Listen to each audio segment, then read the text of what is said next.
Poner el dedo en la llaga es investigar, informar, cuestionar y desafiar sin miedo al poder económico y político. Enaltecer la cultura, la educación y la innovación para generar sociedades libres. Te invitamos a ser parte de este cambio, donde todas las voces se escuchan. Con Adriana Delgado. Marta Bárcena Coqui, embajadora eminente de México y ex embajadora de México en Estados Unidos. Hablar de usted es hablar de una familia con tradición, de una familia de inmigrantes, hablar de una mujer de lucha, sí, de constancia en este país y además que nos ha representado en muchas partes del mundo. Sus padres llegan a Veracruz, ¿sí? Llegan a Veracruz y usted ha dicho, mi historia familiar es similar a la de millones de inmigrantes que luchan todos los días por un mejor futuro. Cuénteme. Pues sí, Adriana, es una historia que creo que compartimos muchos mexicanos, porque a veces en México se nos olvida que somos un país de inmigrantes, y de inmigrantes no solo españoles, que llegaron obviamente después de la conquista, sino que después, tras la independencia, hubo políticas del gobierno mexicano, en especial del gobierno conservador, para atraer migrantes de otras partes de Europa, porque el país había quedado pues bastante despoblado después de la lucha por la independencia. De hecho, parte de esa atracción de migrantes europeos y estadounidenses a lo que era todavía el territorio de México, a Texas, hizo que perdiéramos Texas. ¿Sí? Porque esos migrantes que llegaron después decidieron independizarse. Entonces, en mi familia, algunos de mis bisabuelos llegaron de diversas partes de Europa. Algunos de España, eran pastores, por lo que sabemos, y llegaron a Cedral San Luis Potosí. Otro francés que llegó primero a Canadá, luego a Estados Unidos y se asentó en Aquismón, en la Huasteca Potosina. Una americana que se fue de Maine a Texas porque su padre fue el cónsul de Abraham Lincoln durante la Guerra Civil, y después la familia se quedó en Laredo, Texas, y ahí nació mi abuela. Otro que llegó de Hamburgo, Alemania, pero de origen francés, protestante, hugonote francés, y todos vinieron a México porque o uno siguiendo a una enamorada, u otro buscando mejor fortuna, o otro porque México ha sido siempre una tierra de esperanza para mucha gente. Entonces se asentaron en México, pero creo que lo más importante es señalar que todos esos bisabuelos y abuelos siempre se sintieron mexicanos, porque a mi abuela, nacida en Laredo, Texas, un día llegaron los agentes de migración a detenerla porque llevaba más de 50 años de indocumentada en México. ¿Sí? Porque cuando nació poco antes de la Revolución en México, no tuvo papeles de nacimiento y de regularización en México, se asentó en México durante la Revolución. Llegaron a detenerla para deportarla a Estados Unidos. Y ella les decía, pero si yo soy más mexicana que cualquiera de ustedes, miren nada más. Entonces siempre instigaron en sus hijos, en sus nietos, ese sentido de que este país los había acogido y que por lo tanto todos somos profundamente mexicanos y hay que agradecerles mucho por eso. Y así mi padre, que estudió ingeniería petrolera en la UNAM, fue el primer ingeniero petrolero en ser aceptado en la Academia de Ingeniería, y el superintendente más joven de Pemex, de Petróleos Mexicanos, en la cuenca del Papaloapan, en Tierra Blanca. Vivían en tiendas de campaña los ingenieros petroleros buscando petróleo en esa zona, y mi mamá, que era una joven de 23 años, vivía en Veracruz sola, y ahí nací yo, en Veracruz, en un sábado de carnaval. Y me encanta ser y sentirme veracruzana. Veracruzana. Pero además, algo que me llamó poderosamente la atención leyendo toda su trayectoria, embajadora, es que usted fue bailarina de ballet. Sí. Clásico y bailó de forma profesional 2 años en la Compañía Nacional de Danza. Así es, Adriana. Y fíjate que yo le debo, digo yo, mi disciplina y mi constancia al ballet, porque es una carrera muy sacrificada. Así es. Empecé a bailar a los 6 años, a tomar clases de baile.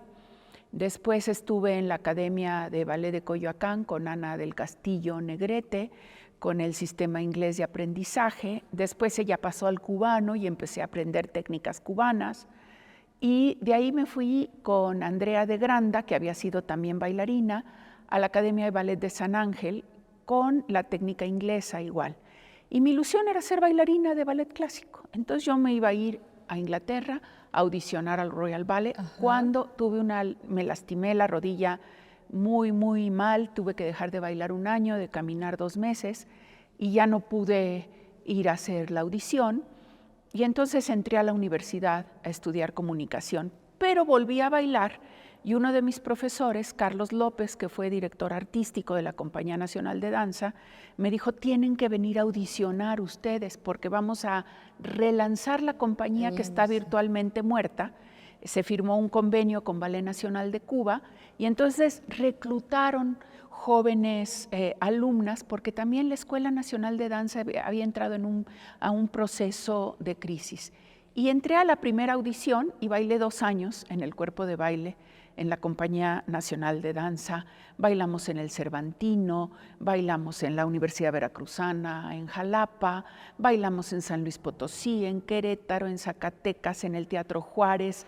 Por todas partes, Sílfides, Lago de los Cisnes, La Noche de los Mayas, La Balada de la Luna y el Venado, ¡ay, qué maravilla! Coppelia. Entonces, yo cuando quiero relajarme, veo y escucho música de ballet. Ya no bailo. Ya no bailo, ya no me da el cuerpo, más que en fiestas. Es usted una gran lectora. Sí. Estudió comunicación. Sí. ¿Cómo inicia su carrera en el servicio exterior? Porque a mí siempre me gustó la diplomacia. Mi abuelo, que fue un gran radiólogo, Carlos Coqui, que se quedó sordo a los 25 años y por eso se dedicó a la radiología, fue el radiólogo de Frida Kahlo en México. Y amigo de Torres Bodet. Y amigo de Torres Bodet, exactamente. Era el radiólogo de Torres Bodet. Él vio a Torres Bodet un día antes del suicidio de don Jaime. Y me llevaba de paseo los domingos por la UNAM y me decía, mira, aquí se estudia para ser embajador. Y yo le decía, ¿qué es eso? Pues es representar a México en el exterior, como mi amigo Jaime Torres Bodet, que aparte fue secretario de Relaciones Exteriores. Entonces, pues yo quería ser como Jaime Torres Bodet, pero después también quería ser bailarina. Y quería ser Madame Curie, quería estudiar física también.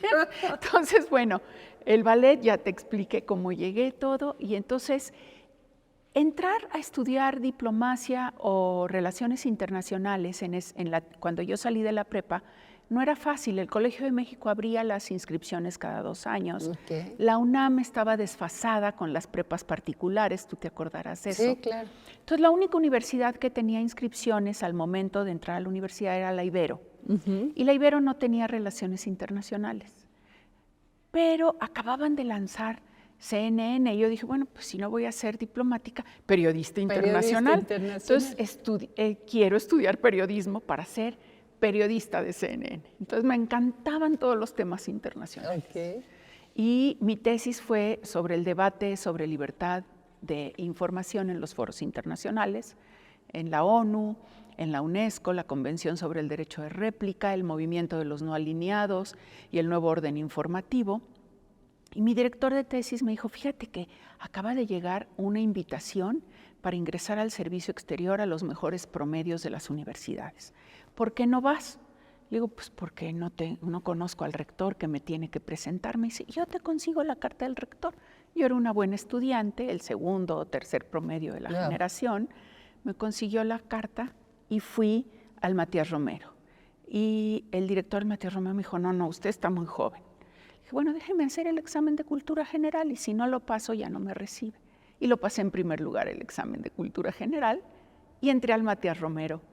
y de ahí una carrera que ha sido la gran pasión de mi vida, la carrera diplomática. Lo dice usted fácil, pero detrás de ello imagino mucha disciplina. Muchas lecturas, Mucha lectura.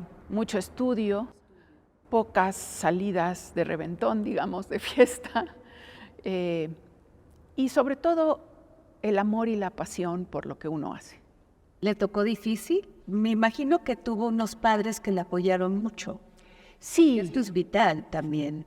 mi papá siempre fue muy de dejarnos en libertad de escoger la carrera que quisiéramos. Y mi mamá, claro que me apoyó. Cuando entré al Matías Romero, pues imagínate, yo era una estudiante y tenía 4 pares de jeans, un pantalón negro y unas camisetas. Y le digo, oye, pues tengo que ir ahora de traje sastre. Y me llevó a Suburbia a comprar 3 faldas, 2 pantalones y 2 sacos para que fuera yo como traje de oficina al Matías Romero y empezar así la carrera. Y me apoyaba mucho, me llevaba, me traía. Claro, ellos no sabían casi nada de relaciones internacionales. Y mi abuelo, que fue mi gran mentor, ya había muerto, pero tuve la gran fortuna en relaciones de contar con mentores que me formaron de una manera increíble. Don Antonio González de León, el gran experto en derechos humanos, don Sergio González Gálvez, el gran consultor jurídico, Jorge Montaño, Víctor Flores Solea, también Andrés Rosenthal, director general para América del Norte, todos me enseñaron. Todos fueron profesores, y los grandes profesores que tuvimos en el Matías Romero, Jorge Castañeda y Álvarez de la Rosa, Bernardo Sepúlveda, César Sepúlveda, Francisco Cuevas Cancino. Entonces, eso te hace formarte con una disciplina y con un espíritu de servicio a México. Y nunca olvidaré la Asamblea General de la ONU de 1981. Yo era una joven diplomática. Don Jorge Castañeda era el secretario, Manuel Tello el subsecretario, Porfirio Muñoz Ledo el representante permanente, Ifigenia Martínez la representante alterna. Entonces, sala donde entraba el representante de México, sala donde se hacía el silencio, porque todo mundo quería escuchar a los diplomáticos mexicanos, porque eran sinónimo de excelencia, de calidad, de derecho internacional. Para una joven diplomática, eso fue definitivo, porque yo quiero ser como ellos. ¿No fue discriminatorio? Se hablaba mucho que el servicio exterior mexicano era muy complicado, pero era más complicado para las mujeres. Sin duda alguna, Adriana. Y afortunadamente las cosas han cambiado. Pero efectivamente era discriminatorio porque no era tan difícil acceder. Lo difícil era permanecer, porque las circunstancias o las condiciones no favorecían la permanencia de las mujeres en el servicio exterior. ¿Por qué? Pues porque no permitían trabajar a los matrimonios. Agustín, mi marido, y yo fuimos de los que abrimos brecha para lograr eso, porque no había facilidades para que trabajaran y al mismo tiempo tuvieran hijos, porque en ese momento que entré yo al servicio exterior y durante muchos años no había apoyo ni para guarderías ni para escuelas, entonces los salarios no alcanzaban. Muchas mujeres pues dependían también de que el marido trabajara y el marido no las podía seguir. Poco a poco han ido cambiando las circunstancias y se ha hecho más fácil para la mujer no solo ingresar, que siempre se ingresan 50-50 hasta 60-40 en las generaciones, sino permanecer y sobre todo que se reconozca a través de discriminación positiva que había que enmendar los errores cometidos en el pasado. Entonces, favoreciendo también el nombramiento de mujeres embajadoras y cónsules o consulesas generales, que durante años no se les había dado esa posibilidad. Entonces, creo que todavía nos falta camino por recorrer en muchos servicios exteriores, no solo el mexicano, pero se ha avanzado mucho. Y pues sí, digamos que hubo que abrir caminos. Muchas veces me decían, es que con Agustín y contigo nos va muy bien, le pagamos a uno y trabajan 2. ¡Qué barbaridad! ¿Ah, sí? Bueno, fue usted embajadora en Turquía. Sí. Me imagino que cuando usted entró y se empezó a abrir esta brecha, pues a las mujeres les daban las embajadas, no las más importantes, la de Estados Unidos. La primera mujer embajadora en Estados O Unidos. sea, les daban las otras embajadas, pues sí, representaban importancia, pero no tanto como la de Inglaterra, la de Estados Unidos. Pero fíjate que el reto de Turquía fue apasionante. Yo debo confesarte, Adriana, que cuando a través del subsecretario de ICASA, el secretario Meade me pidió ir a Turquía y yo estaba en Dinamarca, había pasado 8 años cubriendo Dinamarca, Noruega e Islandia, pues yo tenía una gran especialidad en Europa, entonces me veía más bien en Bruselas, en la misión ante la Unión Europea. Y me ofrecieron Turquía. Y dije, pero Turquía, yo no he trabajado esa zona para nada, ¿para qué? Y tuve una conversación muy interesante con Meade. Me dijo, mira, yo hice un estudio de los 20 países del G20 y un estudio de cómo están nuestras relaciones. Claro, con Estados Unidos y Canadá tiene una lógica propia, con India otra lógica, con China. Dice, pero escogí 5 países del G20 donde yo creo que son muy parecidos a nosotros y deberíamos de tener una relación más intensa y no la tenemos. Dice, y esos países son Sudáfrica, Indonesia, Corea del Sur, Arabia Saudita y Turquía. Dice, y en mi opinión, me dijo, Turquía es el país más parecido a México. Dice, y entonces yo le pregunté a 8 expertos de relaciones, ¿qué embajador de México puede lograr un cambio sustancial en la relación con Turquía? Dice, y 6 de 8 me dieron tu nombre. Dice, entonces, pues a Turquía, a cambiar la relación con Turquía.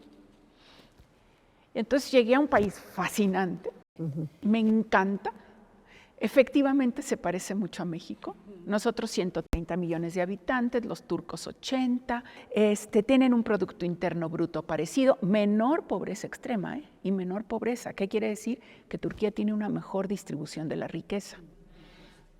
Y entonces, pues llegué ahí y en 4 años que estuve, 3 visitas de presidentes. La primera visita de Estado de un presidente mexicano a Turquía después de 80 años de relaciones, Enrique Peña Nieto. La primera visita de Erdogan como jefe de Estado a México, porque había venido como primer ministro, y la reunión del G20 en Antalya.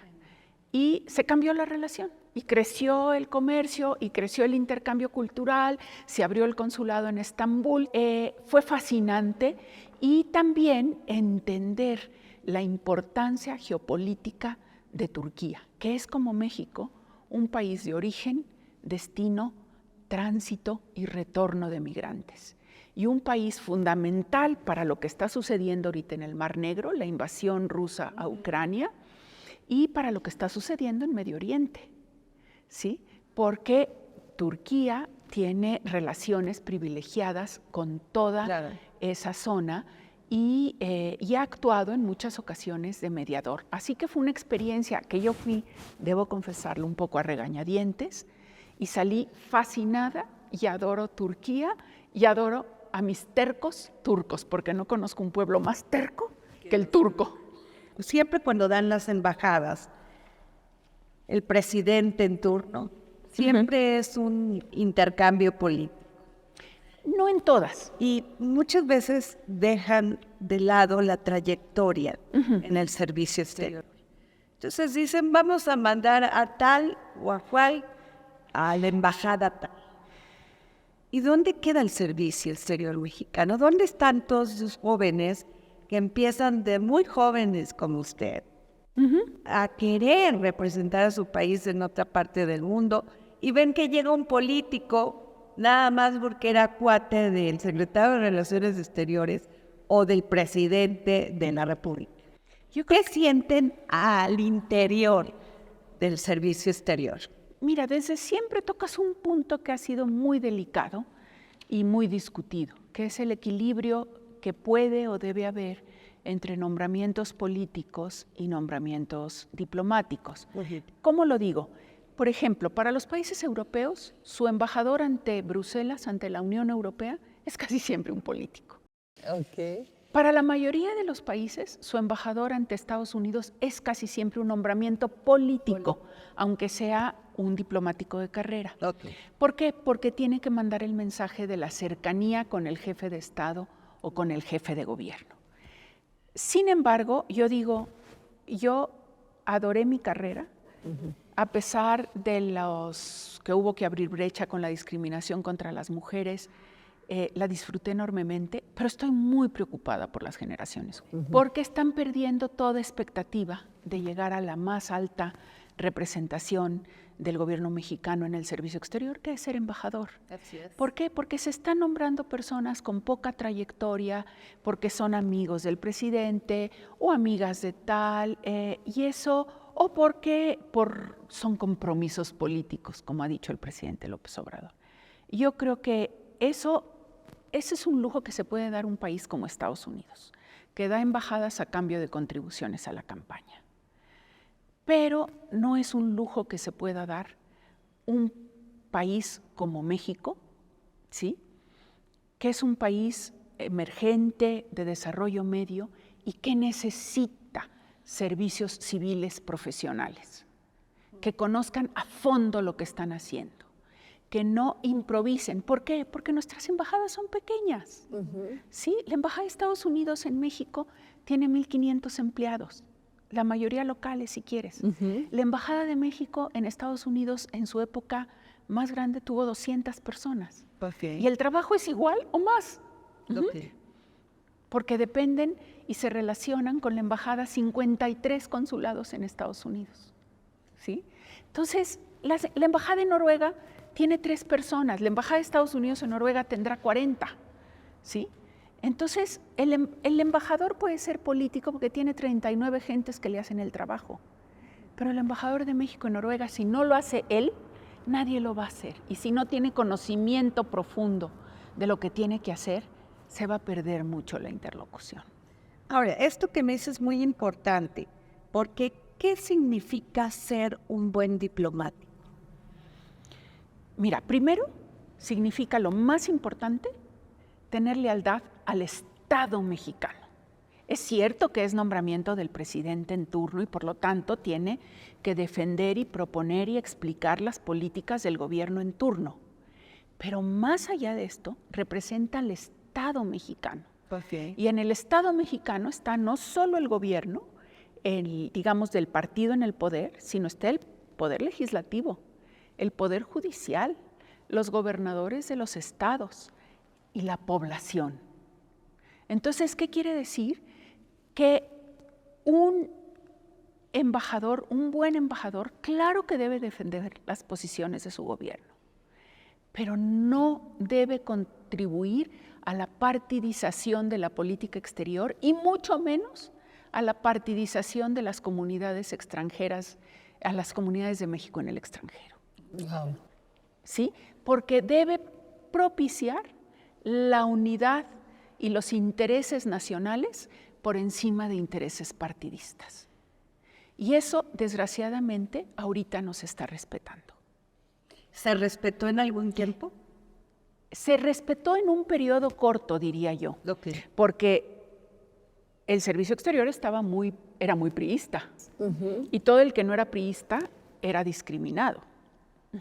Yo lo sufrí. ¿Con el PAN? Claro. ¿Pasó lo mismo? Claro, y en muchas veces no me ofrecieron a mí una embajada importante. Porque era de uno. Porque yo no pertenecía a ningún partido político y porque mi sobrina política estaba casada con el líder de la ¿Y oposición. no les daba confianza? Y no les daba confianza ofrecerme una embajada importante. De hecho, me bajaron de 2 importantes después de habérmelas ofrecido. ¿Sí? Por esa razón. Por estar demasiado cercana.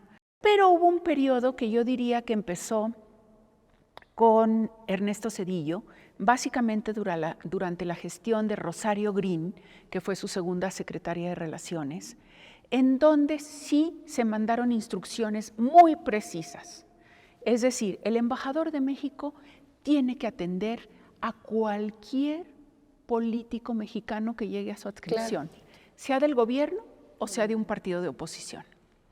Y tiene que demostrar que México es una democracia atendiendo a todos por igual. El embajador no debe tener preferencias partidistas. Y no se debe involucrar. Y no se debe involucrar. Claro, en sus ratos libres puede tener su corazoncito y decir, yo estoy más cercano de este partido o de tal político, pero no en su trabajo oficial. ¿Sí? Y yo creo que de ese periodo de Zedillo, yo diría a la elección de Calderón, que hubo ahí un problema, porque normalmente nos mandaban la instrucción de que no informáramos ni corroboráramos al triunfador de las elecciones hasta que el IFE de entonces lo hubiera hecho. Y durante la gestión de Calderón sí se mandó, más bien la gestión de Fox, la transición a Calderón, nos mandaron la instrucción de comunicar a las autoridades que Calderón había sido elegido cuando el IFE no había ratificado. Entonces, muchos embajadores no lo hicimos hasta que sacó el IFE los resultados. Esto ocasionó también desconfianza, pero yo creo que un embajador de México, por ejemplo, en una elección, no debe confirmar ningún ganador ni perdedor de las elecciones hasta que la autoridad electoral lo haya hecho, porque es la autoridad máxima del Estado mexicano. Después de Calderón ya no volvió a suceder. Ya no. Se respetó. Se respetaron los tiempos los tiempos del Instituto Nacional Electoral, bueno, IFE, INE, y entonces ya una vez con esos resultados, los embajadores salen con toda confianza a decir, los resultados de las elecciones en México son estos. Y el triunfador o la triunfadora es esta, y esas son las decisiones, y eso está avalado por la autoridad electoral mexicana. Qué difícil para usted, embajadora, teniendo esta trayectoria, siendo una mujer terriblemente culta, preparada.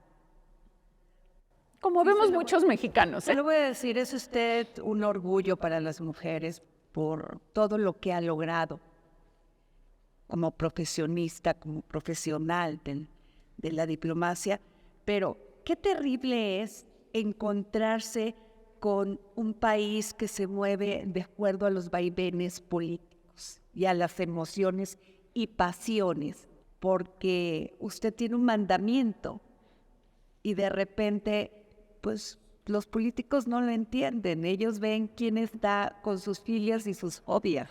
Sí, y los políticos están viendo el resultado electoral inmediato, los resultados a corto plazo, y el diplomático está formado para ver esa visión de Estado de mediano y largo plazo. Entonces, te planteo esto que te comento en la diferencia. Ahorita vamos a decir Morena y su coalición y el PAN, PRI, PRD en su coalición quieren los votos de los mexicanos en el exterior, que no son tantos, 1.400.000 más o menos. Entonces, claro, quieren hacer labor partidista donde están. Y entonces se está causando una gran división al interior de las comunidades mexicanas en Estados Unidos con Motihuacán. Pero yo pregunto, a ver, ¿cuál es el interés mayor de la comunidad mexicana en Estados Unidos? ¿El resultado aquí y la partidización o la regularización de los 11 millones de indocumentados mexicanos? Obviamente la regularización. Entonces, esa debe de ser la prioridad y mantener la unidad de todos los grupos de mexicanos para buscar ese objetivo último y para lograr más presencia, mayor peso político de la comunidad mexicana en los Estados Unidos, ¿sí? Para que México no sea la piñata de los políticos estadounidenses. Así es. Las ganancias a corto plazo para la elección del 2024 son pírricas, al lado de ese objetivo de largo plazo que es el fortalecimiento de la comunidad mexicana y mexicoamericana en los Estados Unidos. Usted fue nombrada por el presidente Andrés Manuel López Obrador como embajadora de México en Estados Unidos. La primera mujer. Y siempre le estaré agradecida. Pero vivió usted unos momentos muy complicados. Tenía usted enfrente a Marcelo Ebrard como secretario de Relaciones Exteriores. Que nunca estuvo de acuerdo con mi nombramiento. Esta lucha con el gobierno de los Estados Unidos por el tema de la migración del Partido Republicano no ha de haber sido nada fácil para usted. No, no fue fácil, Adriana. Mi día empezaba normalmente a las 5:30, 6 de la mañana. viendo los tweets de Trump, a ver con qué nos desayunábamos.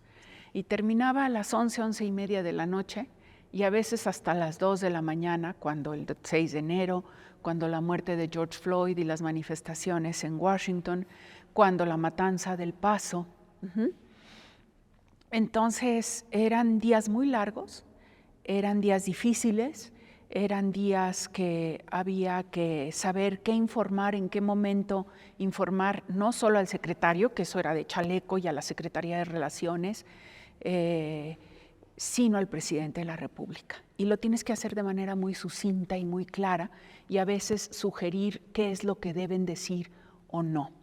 Entonces no fue fácil, implicó muchísimo trabajo. Afortunadamente tuve un equipo excepcional.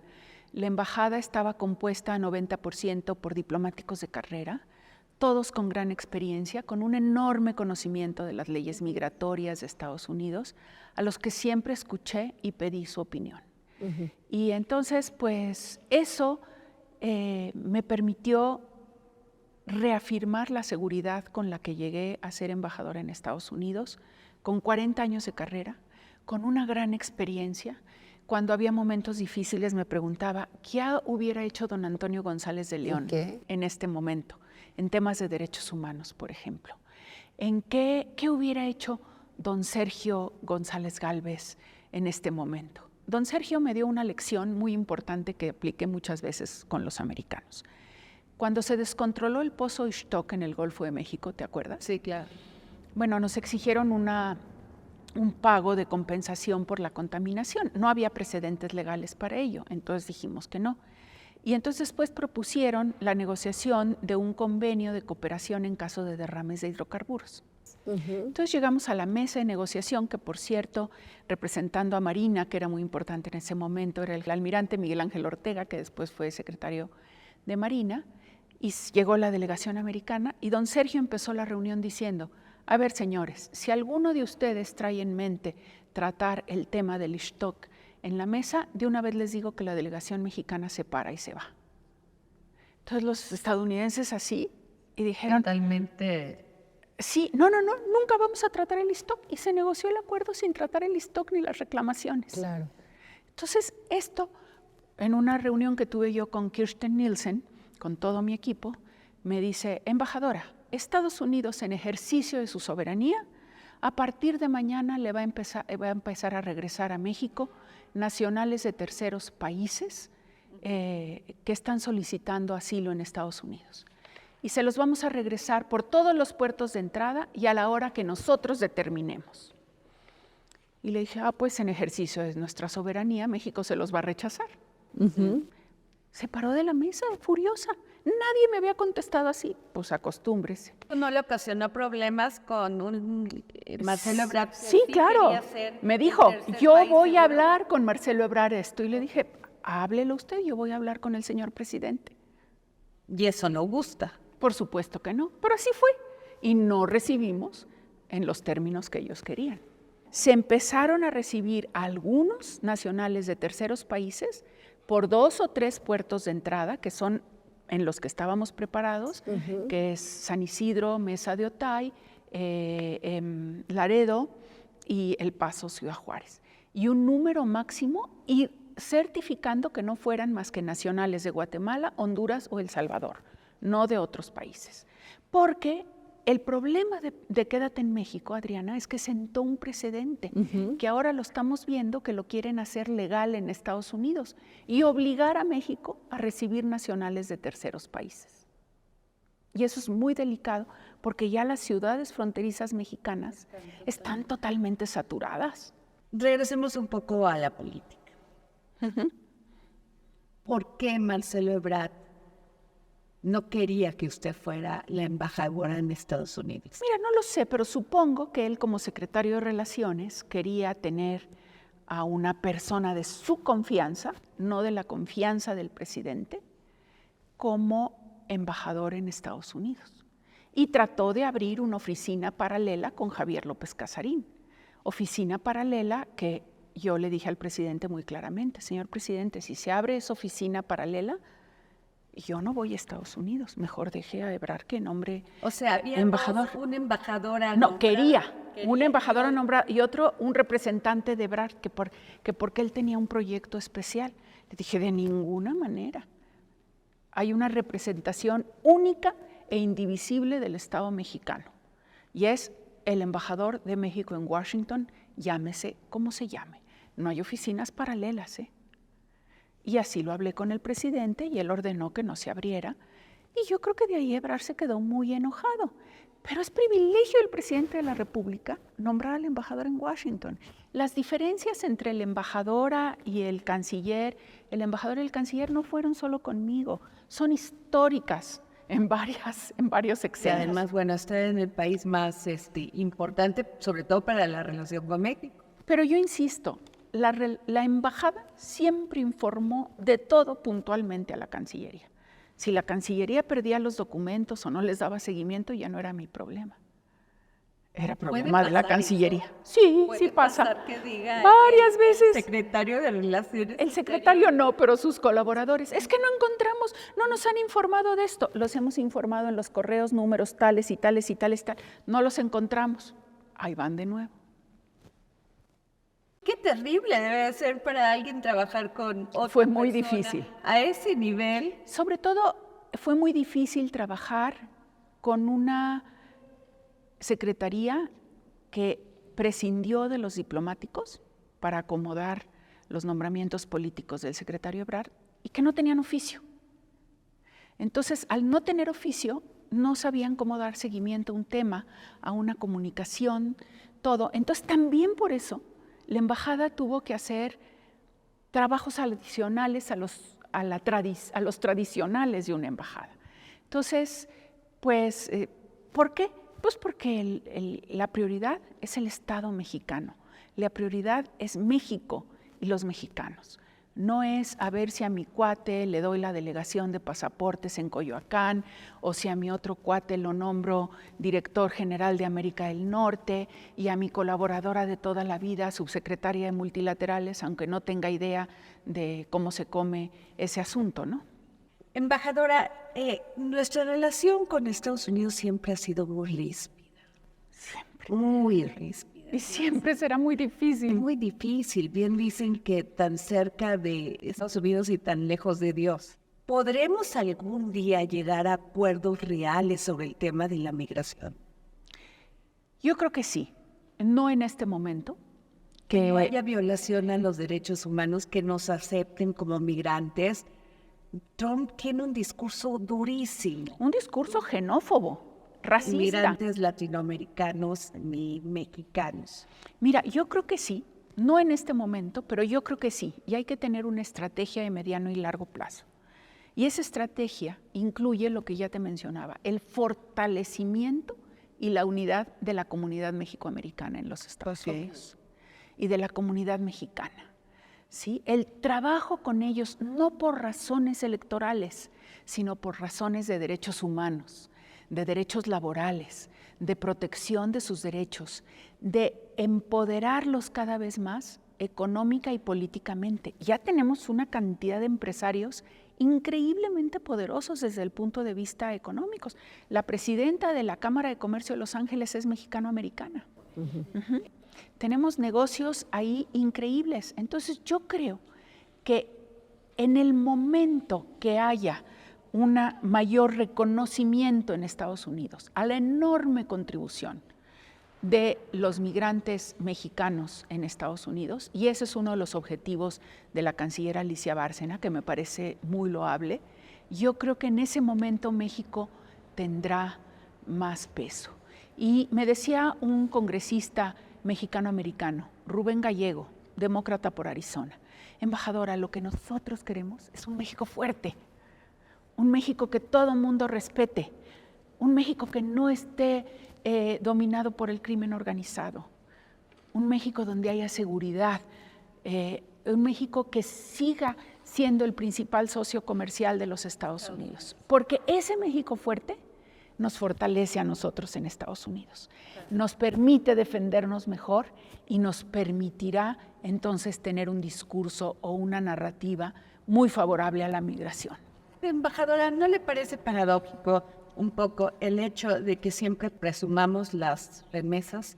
Sí. Y el tema real es que muchos mexicanos salieron huyendo de este país por las crisis económicas, por la violencia, por la delincuencia, al igual que migrantes de países centroamericanos. ¿Por qué nos regocijamos tanto de recibir dinero en remesas cuando la pobre gente está viviendo hasta lo que no? Muchos de ellos siguen indocumentados. La gran mayoría. Mira, Adriana, es la pregunta yo también que me hago. Yo creo que las remesas sí muestran, por un lado, solidaridad, pero no con el gobierno, no. La solidaridad del migrante con sus familias. La mayor parte de ese dinero es para consumo diario, para pagar comida, para pagar vestido, para pagar escuelas de los hijos, de los sobrinos. Entonces, sí demuestran la solidaridad familiar, no la solidaridad con el gobierno ni con el presidente, Es la solidaridad con la familia y a lo mucho con la localidad, ¿sí? Pero yo creo que sí debería de preocuparnos el crecimiento grande de las remesas. Uno, porque sí nos indica, por un lado, o que están migrando más mexicanos y que cuando ya íbamos hacia la migración cero, es decir, que más mexicanos regresaban a México en lugar de irse, eso ya no está sucediendo y hay que preguntarnos por qué. Sí. Si es el diferencial salarial, si es la falta de empleo, si es la inseguridad, si es la violencia. Y por otro lado, creo que nos debería preocupar que un porcentaje, no sabemos cuál, de esas remesas es lavado de dinero. Y entonces eso es muy delicado. No digo que todo, sería una barbaridad decirlo, no. Sí, pero es un método optimizando. Organizada para lavar dinero. Para lavar dinero de muchas maneras. La trata de personas, el tráfico ilícito de personas, se paga a través de transferencias vías telefónicas, de transferencias hormiga. Eso es parte de las remesas.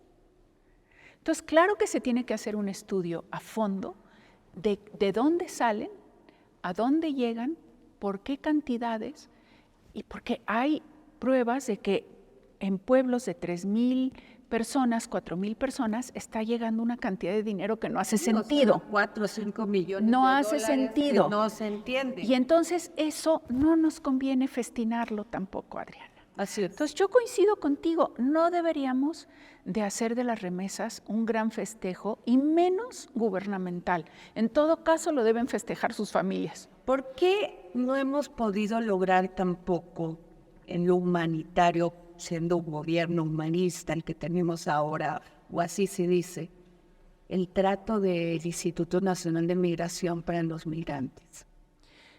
Porque yo creo que prevalece en el Instituto Nacional de Migración actual una visión de contención y represión del migrante, no de respeto al migrante.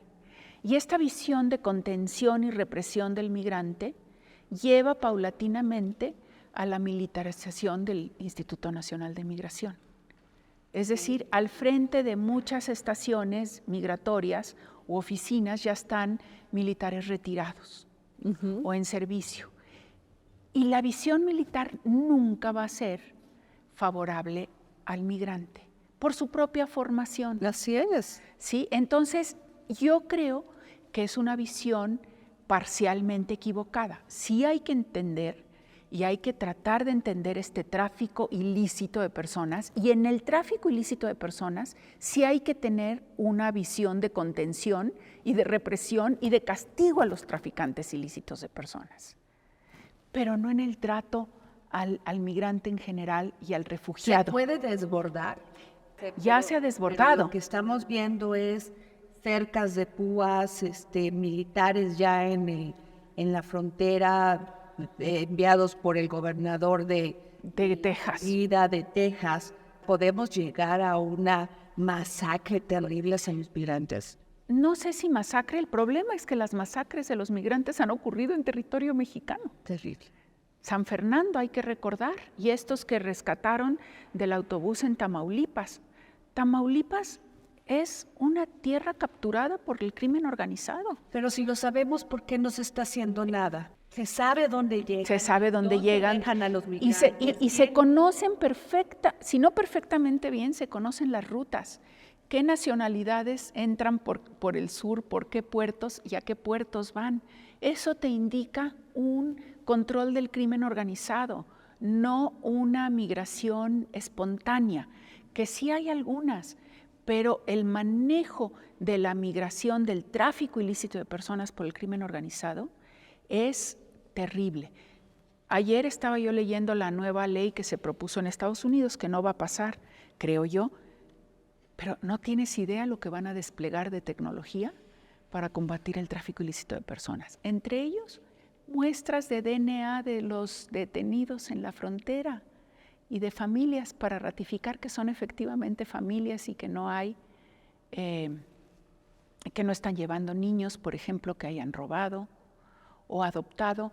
O sea, lo que se viene es durísimo.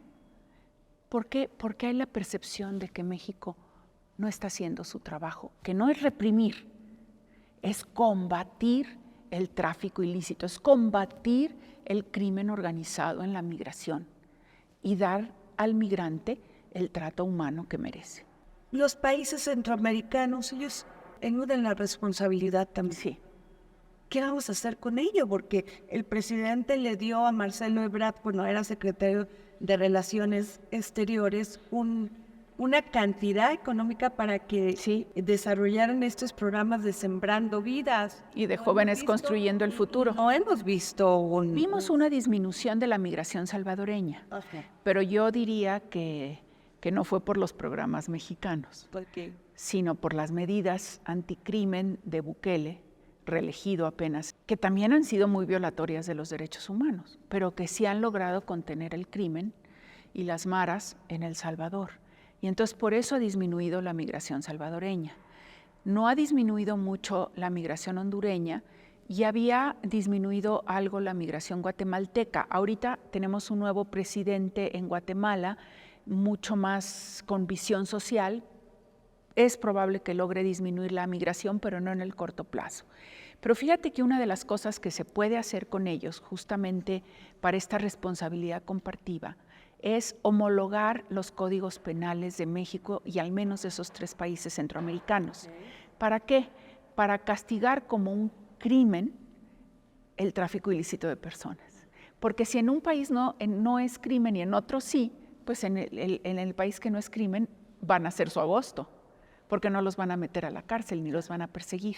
Entonces, hay muchas medidas que se pueden hacer y efectivamente, digamos que los países del llamado Triángulo del Norte, que a ellos no les gusta que les llamen así, sino Guatemala, Honduras y El Salvador, sí tienen una responsabilidad, y yo subrayaría ahora que una responsabilidad mayor es de Nicaragua, que es de donde están saliendo muchos nicaragüenses, cubanos, porque hay hasta 2 vuelos charter diarios de Cuba a Nicaragua, y de ahí el flujo de cubanos a través de Centroamérica.